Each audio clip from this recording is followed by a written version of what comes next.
I would give it all back. It should have been me. It's all dust and ash without you. No one who knew Park Min-jae by reputation would have believed what they saw that morning. The man who ruled boardrooms and back alleys with the same cold authority was on his knees in the damp earth, his immaculate, custom-tailored black suit creased and darkened where it pressed into the grass. He was the Iron Fist, a man who negotiated treaties with blood and silenced dissent with a single glance, yet here he was stripped of his lieutenants and his dignity, weeping like a child who had lost his only protection against the dark. Cemetery was a suffocating void of silence, save for the ragged gasps that tore at his throat. Bracing one white-knuckled hand against the polished black granite, he traced the silver-etched name, Nikki Adeyemi. The name cut deeper than any blade ever had. He had built an empire that bent nations and ruined men. He had bought silence, loyalty, and fear. But none of it had been enough. Power had failed him in the only place that mattered, and the scent of white lilies mocked him with their funeral perfection. "I would give it all back," he whispered to the dirt, his voice cracking into the gray mist. It should have been me. He had promised to keep her untouched by his world, believing control was protection, only to find himself alone in a world that had suddenly lost its color. But behind him, partially obscured by the heavy branches of an ancient tree, a woman stood very still. Alive, Nikki Adeyemi watched the strongest man she had ever known come apart at her grave, her heart shattering as she witnessed his raw, unadulterated despair. She was the ghost he was praying to, the silent truth standing just 50 yards away, and he had no idea. Before that morning, Park Min-jae had been spoken of the way people spoke of inevitabilities. His name moved markets and ended arguments before they began. Men who had never seen his face adjusted their posture when it was mentioned, as if authority itself had passed through the room. He was the iron fist of the syndicate, and the shark of the boardroom, precision given human form. His empire stretched from glass towers to forgotten docks, bound together by a loyalty purchased with foresight rather than chaos. Min-jae had never been reckless, believing it to be a weakness disguised as confidence. But the legend of the unbreakable machine misfired the moment the earth touched Nikki's casket. In the weeks after her death, everything that defined him began to erode. The man who once ruled boardrooms with cold authority was now found on his knees in the damp cemetery dirt, his immaculate, custom-tailored black suit creased and darkened where it pressed into the grass. One hand braced against the polished granite of Nikki Adeyemi's headstone, while the other covered his mouth to stifle a sound that no amount of power could suppress. He stopped attending meetings without drama or explanation, leaving executives to wait in silent rooms for doors that never opened. Lieutenants stood idle as contracts went unsigned, and his kingless kingdom began to bleed. Grief did not just hollow him out, it made him forget the shape of his own life. Min-jae began giving his empire away, properties, roots, and influence, dismantling his legacy with a quiet efficiency that terrified his allies. When pressured, he offered only a tired, vacant glance and a single sentence. It doesn't matter anymore. The penthouse became a mausoleum where nothing moved. Nikki's presence lingered in the smallest details, the cup she favored left untouched, the chair by the window still angled toward the light. Min-jae walked through the space like a guest afraid of disturbing a shrine, sitting awake in the dark and replaying memories with a cruelty more precise than any enemy. He had built his life on control, and when control failed to protect her, it failed everywhere. At the grave, he had whispered to the earth that he would trade every billion for one more breath from her. What his enemies, watching from their high-rise celebrations, didn't realize was that he meant it. He was present in body, but broken in the only way that mattered. Yet, behind the walls of his total surrender, something older and quieter waited, patient as bone beneath the earth, refusing to die with the man who knelt in the dirt. Before Nikki Adeyemi, Park Min-jae's world had been a closed system. It ran on rules written in blood and enforced by silence, where emotion was tolerated only when it served strategy. No one questioned the architecture of his power because it had never bent until Nikki bent it. She never challenged him directly. She did something far more dangerous. She asked quiet questions that lingered. She made him wonder who would suffer after a deal was signed and how long fear could last before it rotted into something uncontrollable. Slowly, Curiosity turned into influence. Min-jae found himself revising outcomes and choosing containment over eradication. He told himself it was efficiency, but those who watched closely saw the shift. Roots were cleaned and excess violence was cut away, not because operations were unprofitable, but because they were cruel. To Nikki, it was growth. To Min-jae, it was clarity. To everyone else, it was a threat. The syndicate called her a distraction, an outsider who didn't understand the cost of power. They saw her as a liability wrapped in warmth, a woman whose presence altered outcomes men had died to secure. Deals fell through simply because Min-jae no longer wanted them. She did not ask him to leave his world. She asked him to imagine surviving it. That was unforgivable. Whispers began long before the poison ever touched her lips. The most dangerous accusation of all was that love had made him predictable. Min-jae, believing his strength could protect her from the consequences of change, heard none of it.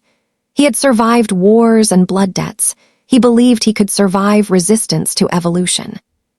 Nikki never saw herself as powerful.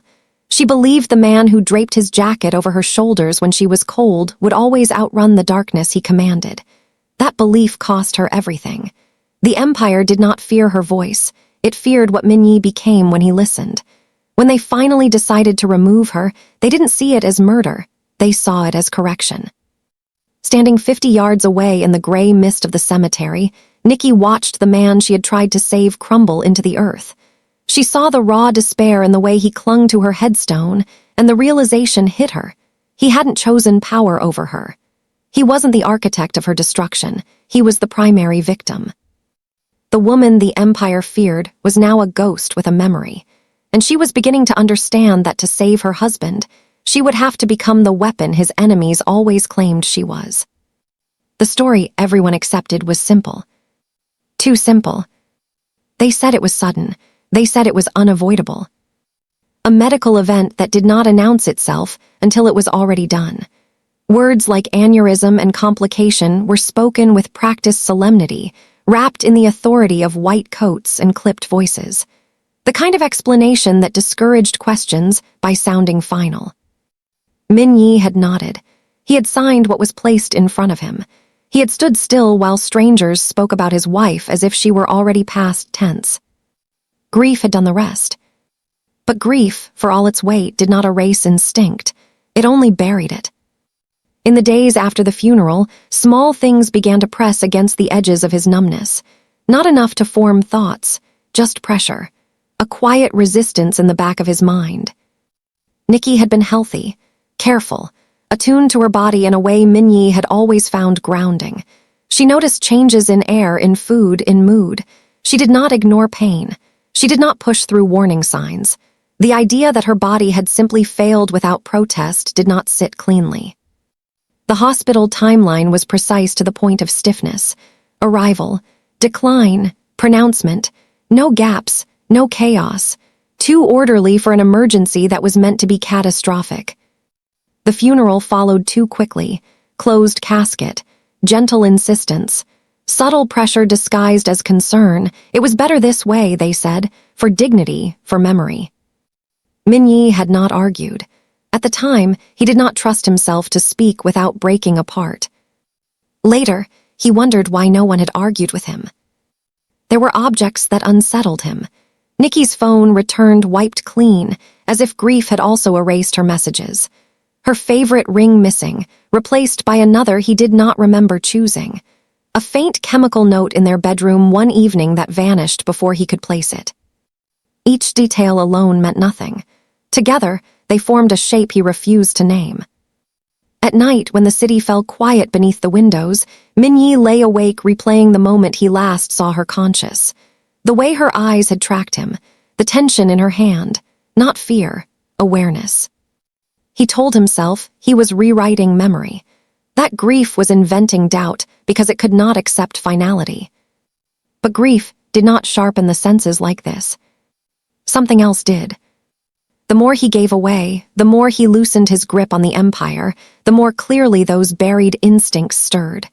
Not loudly, not yet, just enough to remind him they were still alive. Min-jae stood one evening in the penthouse, looking out over the city he had begun to abandon, and felt it settle into place with unsettling calm. If Nikki's death had been natural, it would not have felt so carefully arranged. And somewhere beneath the weight of his surrender, the first fracture appeared in the lie he had been living with. Nikki Adeyemi stood far enough away to remain unseen, close enough to feel the damage. The cemetery looked different from this distance, less sacred, more exposed, stone and earth arranged into the illusion of permanence. She kept to the cover of trees and monuments, her coat pulled tight, her breathing shallow and controlled. Every instinct told her to run to him. Every calculation told her that if she did, neither of them would leave alive. Park Min-jae was exactly where she knew he would be. On his knees. The sight struck harder than the poison ever had. She had prepared herself to see grief. She had not prepared herself to see surrender. The man who once filled rooms with quiet authority now seemed smaller, folded inward, as if the weight of the world had finally found a way through his armor. His hand rested on the grave that bore her name. His shoulders trembled once then again, the movement sharp and unguarded. Nikki pressed her fingers into her palm until the pain steadied her. For 48 hours after she woke in the dark, unable to move or scream, she had believed he ordered her death. She had replayed every argument, every hesitation, every softened decision, convincing herself that love had finally cost her life. The betrayal had felt complete. Watching him now, she understood how wrong she had been. Min-jae did not look like a man who had chosen power over love. He looked like a man whose power had died with her. Relief came first, violent and disorienting. Then fear followed, colder and sharper. If he had not ordered it, then someone else had. Someone close enough to act without question. Someone who would not hesitate to finish what they started if they discovered she was breathing. She stayed still as he whispered something she could not hear, his head bowed so low it nearly touched the stone. She imagined the words anyway. Apologies, bargains, promises made too late. Every step toward him felt like a countdown. She forced herself to remain in the shadow, to become what she already was to the world. Dead, unreachable, safer that way. Nikki watched as the last of his composure fractured. Watched the moment he stopped being the man the Empire obeyed and became the man she loved, unguarded and ruined. It took everything she had not to call his name. This was the cost of survival. If she revealed herself now, they would watch him bleed twice. If she stayed hidden, she could become something else. Not a weakness, not a ghost. A witness. As Min-jae finally rose, his movements slow and heavy, Nikki stepped back into the trees, erasing herself from view. The wind shifted, carrying the scent of flowers and earth between them. He left believing he had lost everything. She remained knowing the truth would either save them both, or destroy what was left. Min-jae did not announce his withdrawal. He did not make speeches or issue decrees. He simply stopped fighting for what had once defined him. It began quietly, almost politely. A port handed over to an old partner with a handshake instead of a threat. A logistics corridor rerouted, profits reassigned, leverage released. The kinds of decisions that looked reasonable on paper and catastrophic in context. Men who had built their careers around his certainty waited for the correction that never came. When questioned, he offered nothing more than a tired nod. Let it go. They mistook restraint for strategy at first. Grief had not dulled Min-jae's intelligence before. It had sharpened it. They assumed this was another calculation, another long game they were not meant to see yet. But there was no long game anymore. He liquidated interests that had taken years to secure. He loosened alliances cemented by blood oaths and shared secrets.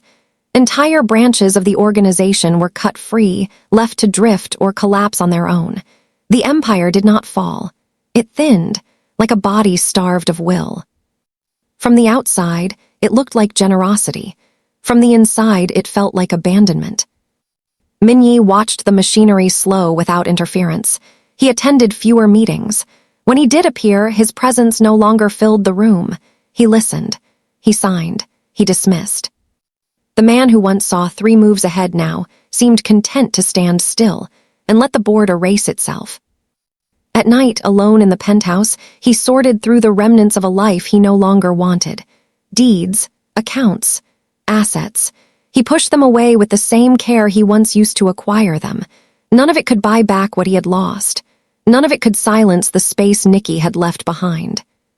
He told himself this was penance. If the Empire had demanded her life as its price, then the Empire did not deserve to survive. Rumors thickened. Opportunists leaned forward. Loyalty, once absolute, began to fracture at the edges. Power, Min-jae knew, despised uncertainty, and he was uncertainty incarnate now. Still, he did not stop. At Nikki's grave, he had meant every word he spoke into the dirt, everything for one more breath. Since that was no longer possible, everything would simply go. What he did not see were the eyes watching the slow unraveling, the calculations being made in silence, the quiet terror growing among those who realized his grief was not weakness, but absence. Min-jae believed he was surrendering.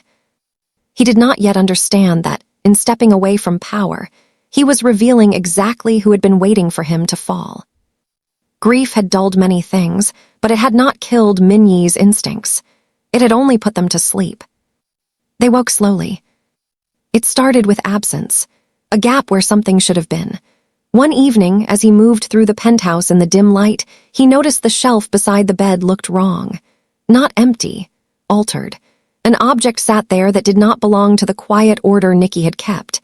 He stared at it longer than necessary, unable to name what disturbed him, only that his chest tightened in response. Later, he found one of her scarves folded in a drawer he was certain he had emptied weeks ago. The fabric still held her scent faintly, vanilla and something warmer beneath it. Staff swore they had not touched the room. Their fear was real. That unsettled him more than the lie would have. Then there were the numbers. Min-jae reviewed a routine report one night, more out of habit than interest, and noticed a delay in a transaction that should have cleared instantly. The system showed no error, no interference, just a hesitation like a breath held too long. The access code used to resolve it was familiar, too familiar. He closed the file without comment, but the room felt different afterward. Smaller, watched. The official story of Nikki's death replayed itself in his mind, no longer muffled by shock. The timeline, the speed, the careful way every detail had been smoothed before it reached him. At the time, he had welcomed the simplicity. Now it felt rehearsed. Min-jae sat alone and allowed himself to consider the thought he had been pushing away. What if this wasn't loss? What if it was design? The idea did not come with panic. It came with clarity, a subtle tightening of focus like a lens turning until the world sharpened. His grief did not vanish. It hardened, took shape. He began to watch instead of withdraw, to listen instead of dismiss. Conversations he had once ignored now carried weight, who moved too quickly to fill space he had abandoned, who spoke of the future with too much confidence. That night, he returned to Nikki's grave alone. He stood this time, hands in his coat pockets, posture straight despite the ache that never left his chest. The stone caught the moonlight, her name reflecting back at him with cruel calm. "I don't believe it anymore," he said quietly, not knowing who he was speaking to. The wind moved through the trees, brushing past him like a warning. Min-jae did not yet know the truth, but the man who had knelt here ready to disappear was gone. In his place stood something older, steadier, a predator who had been pretending to be broken long enough to see the trap take shape. Whatever had taken Nikki from him had been careful. And care left fingerprints. For the first time since the funeral, Min-jae did not leave the cemetery feeling empty. He left feeling watched. And ready. The message did not beg, it did not explain, it did not apologize. It simply named a place and a time, using a phrase only Nikki had ever used when she wanted him to listen without asking questions. A sentence that meant come alone and trust me in equal measure. Min-jae read it once, then again. He did not alert anyone. He did not change his routine. He left the penthouse dressed plainly, his movements unremarkable, his expression unchanged. If it was a trap, he would walk into it awake. If it was not, then nothing else mattered. The location was quiet in the way abandoned places always were, heavy with neglect and memory. Concrete, rust, shadows layered thick enough to hide secrets. He waited without packing, hands relaxed at his sides, senses sharpened to the smallest shift in air. When she stepped out of the darkness, his breath left him without permission. Nikki looked thinner, paler, real. For a moment, neither of them moved. The distance between them felt fragile, as if sound alone might shatter it. Min-jae searched her face for signs of illusion, of grief finally turning him mad. But she was there, standing, breathing. Alive. He did not speak her name. He did not trust his voice. Nikki closed the space between them in 2 quick steps and pressed her hand against his chest, as if she needed proof as much as he did. His heart stuttered beneath her palm. She felt it, gave a small, broken laugh that collapsed into a sob she tried to swallow. They did not embrace right away. They leaned into each other slowly, carefully, like people relearning gravity. When Min-jae finally wrapped his arms around her, it was not desperate. It was anchoring. His forehead rested against hers, his eyes closed, his grip steady despite the tremor running through him. "I didn't choose this," she whispered. "I know," he answered without hesitation. She told him everything.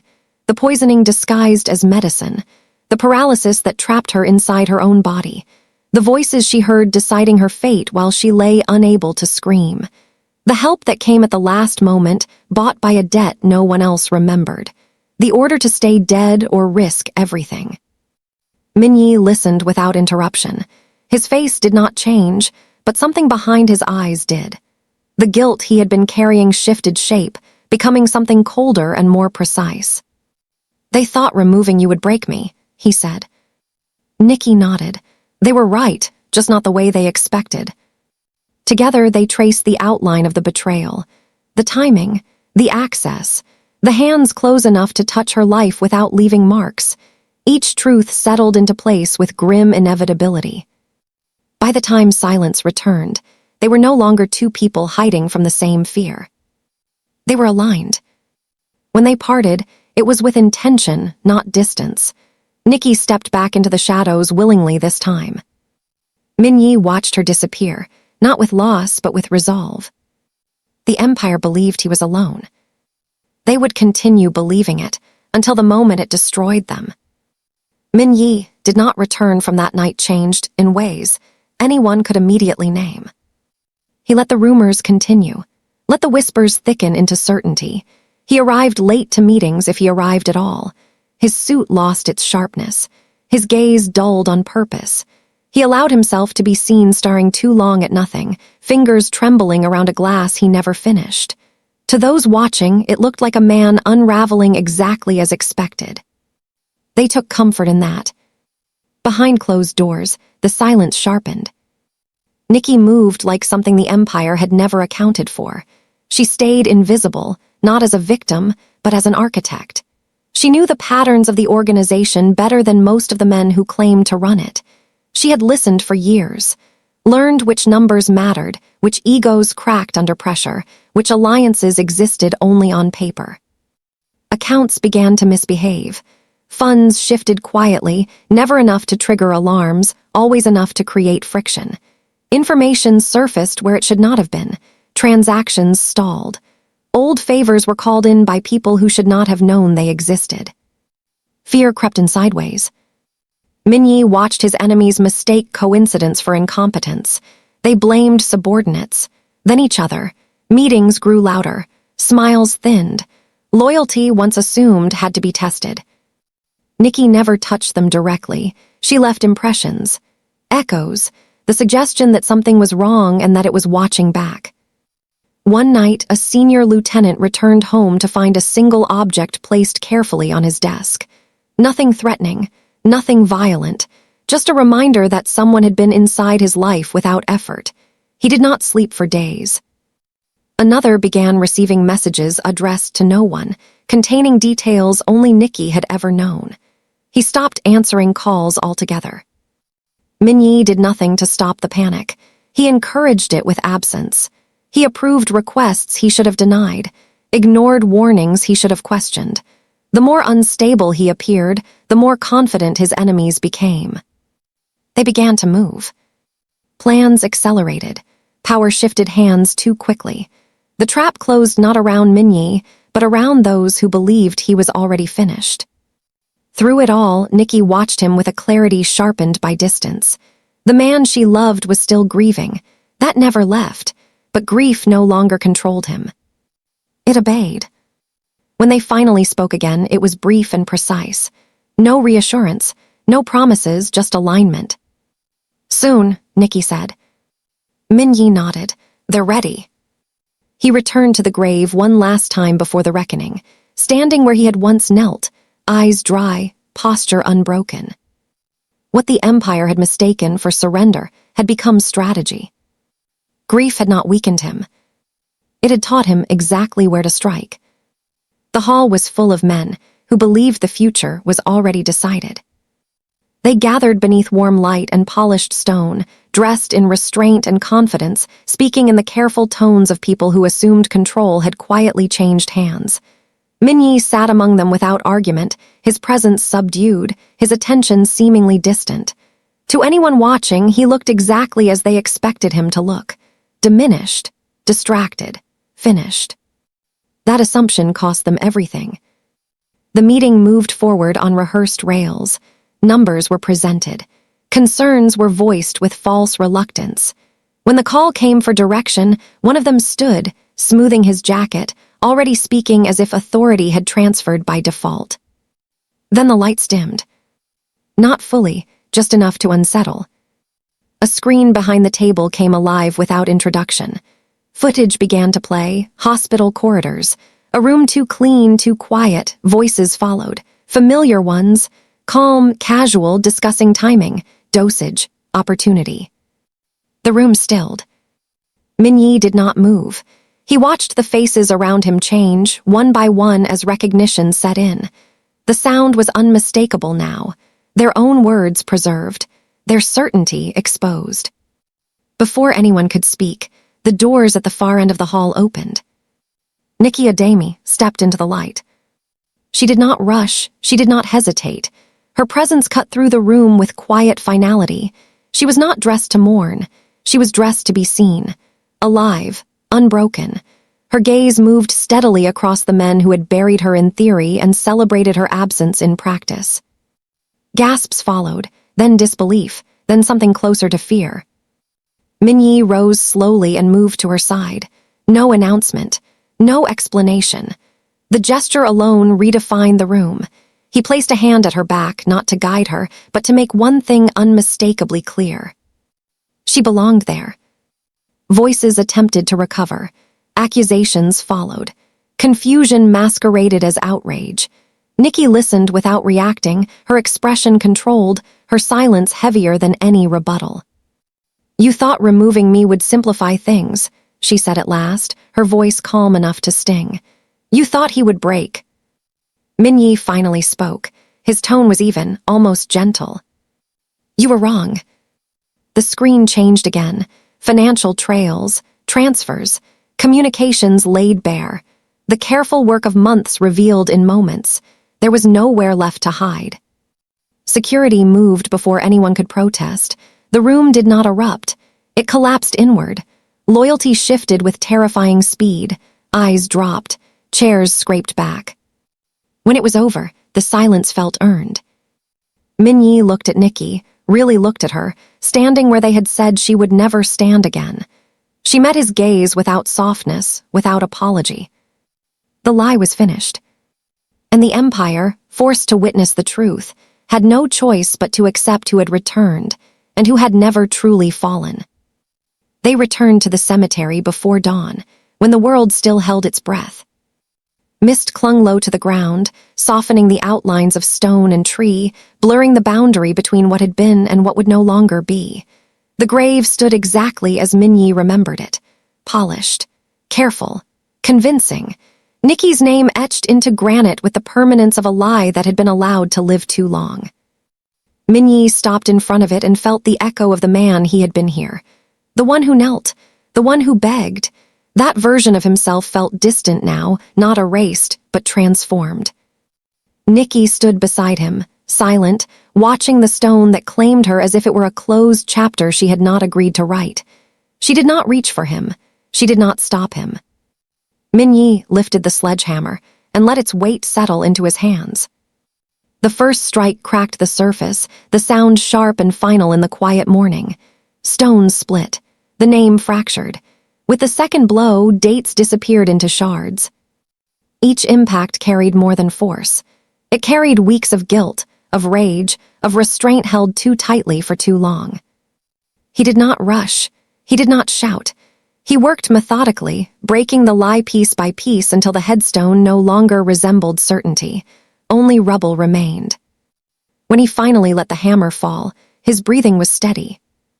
Nikki stepped forward then, placing her foot among the broken fragments, grounding herself in the truth of the moment. She touched his arm, not to steady him, but to acknowledge what had ended. "That's not me," she said quietly. Min-jae nodded. It never was. He removed his jacket and draped it over her shoulders, a familiar gesture that carried new meaning. Protection, not from the world this time, but within it. They stood together, watching the morning light begin to push through the mist, illuminating the path away from the grave. The Empire would adjust. Power always did, but it would do so on their terms now. Min-jae did not look back as they walked away. He had buried grief long enough. What followed would not be built on fear alone, nor on love left unguarded. Nikki's hand found his, steady and certain. Behind them, the grave lay broken and silent, its purpose finished. Ahead of them, the city waited. And for the first time, Min-jae stepped forward not as a man ruled by loss, but as one who had survived it, stronger, sharper, and no longer alone.